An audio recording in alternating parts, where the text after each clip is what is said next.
સરથાણા વિસ્તારમાં 17 વર્ષીય પાટીદાર સમાજની દીકરીનું અપહરણ કરનાર ઝડપાયો. સરથાણા પોલીસે અરવિંદ પંચાસરા નામના 26 વર્ષના વ્યક્તિની ધરપકડ કરી. 17 વર્ષીય દીકરીને પ્રેમજાળમાં ફસાવીને તેની સાથે આચર્યું હતું દુષ્કર્મ. ઘટનાને લઈને પાટીદાર સમાજમાં રોષ ભભૂકી ઉઠ્યો. ફરિયાદ નોંધાયાના 35 દિવસ સુધી સરથાણા પોલીસે કોઈ કાર્યવાહી ન કરી અને સમાજના અગ્રણીઓએ પોલીસ સ્ટેશનનો ઘેરાવ કર્યો.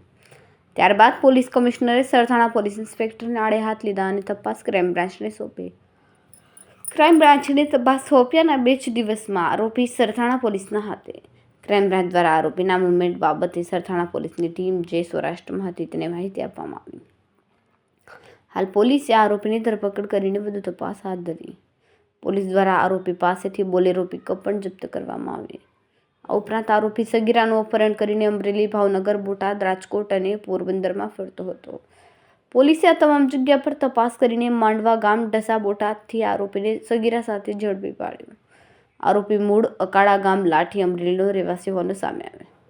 હાલ આ સમગ્ર મામલે વધુ તપાસ સુરત ક્રાઇમ બ્રાન્ચ દ્વારા હાથ ધરવામાં આવી. કેમેરામેન હર્ષદ પાટીલ સાથે સુનિલ પાટીલ, સમય મીડિયા ન્યૂઝ, સુરત.